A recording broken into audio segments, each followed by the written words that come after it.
Shenkhai-thumkhai Toubiganu Piba Ngamjaroi haina Kakching Lamkhai Bazar board na fongdorakli. Kanagumba aronba afongba lup amatana Shenkhai-thumkhai Toubiganu Piba Ngamjaroi haina Kakching Lamkhai Bazar board na sinduna ngasi Kakching Lamkhai gi forest officer mamang National Highway 102 gi lambi tangkhai thingzinduna chathakiba wakat mifam amada fongdorakli. Wakat mifam adugi matangda KLBB gi advisor Yengkhom Nimai na hai Kumza Inglisingani kunhumdoi gi me ahumdagi Manipur da chatharakliba lan asina kham thengna waringai tanja asida Kakching Lamkhai da hingnanaba imung manung punanaba hotel khara famliba dukan khara fam workshop macha khara tawduna leijariba asi nongmagi khutlangkhang fawba kaudaba mayam ama yaunaribani asuk waraba matam asida kanagumba lup kharana Shenkhai-thumkhai Toubagi mating pidaba yaroi haina kayara khanna mobile phone da call tawduna message thajin biraktuna tawbirakli Hauzik Kakching Lamkhai asi pot sitabagi kham thengna wanaribani imung di pudaba yadabani na kanagumba dukan hotel thonglon sinduna labor oina chatpa fawba yaunarabani asigumba tanja asida kanagumba lup kharana Shenkhai-thumkhai tawnaba haibirakpa asi Toubiganu Kakching Lamkhai Bazar board na makhal amatagi selgi mating piba ngamkhiroi makhatana su Shenkhai-thumkhai amata tawbirakanu hainasu fongdorakhi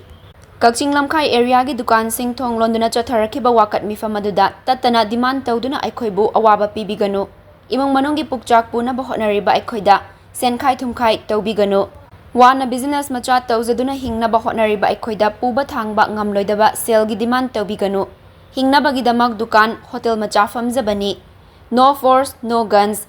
let us live together in peace Manipur gi thogliba lana sina aikhoibu awaba chaitheng kaya piri haiba wakat sing iba play card sing sizinaduna ngasigi wakat mifamadu chathaki hayeng samakha tana Kakching Lamkhai area da leiba dukan sing thonglonduna wakat khongjang chathaki gani hairi koina ngasi Kakching Lamkhai sida hamjariba wakat mifamaki atai thoido panate sahi ahum yana Manipur gi chiyang warabat nadja sida koi Kakching Lamkhai da tek nabagi damakta hotel khara taw dukan macha khara taw workshop macha khara taw lairiba singchi nomagi lam ga hambau kaudban nami yaw yamna waraba mata masida koi kana umba sangsan kharana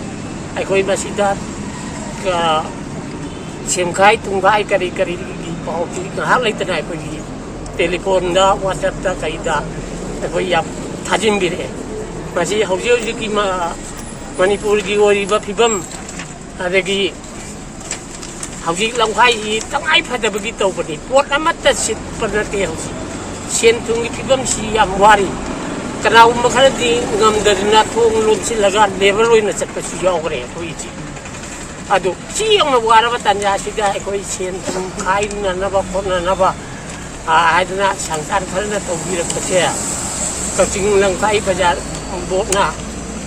makhal amatagi Shenkhai amatta Piba Ngamjaroi kanagumba Shenkhai-thumkhai ga mari leinana telephone tawbirakpa adagi WhatsApp thajin birakpa isinnaw isaisan singna aikoi Lamkhai Bazar board na sida makhal amatagi demand tawbirakadu haina ngasi wakat masi phamjabani Kedimem sanjarani ko Kakching Lamkhai Bazar board ki executive member ama hoijani kasi akoina phami bami phamse karigino hairagadi Kakching Lamkhai si 2023 me gi date hidagi aduki mate irang sina maram oiraga pura slip salawal dukandar ngakta oire asida nga halaitana akoina miyang mi hutsilaga thawguri ba akoida kihan khangan ba nga halaitana phone torokba yadragadi adu ada na chimba mayam to bise akoi ke ha pamdi maramdi aikoina moigi thaudang loribani thaudang loriba akoida mu khalaga police thana na mo akoi bo mu phabiba atopa na mo akoida moigi demand pina ba mu taksilakba akoi bo mu phabi punbi ba asuguma mayam si akoi pamjida duna ngasigi mifam se akoina kaugi bane aduna nakalani magta haidi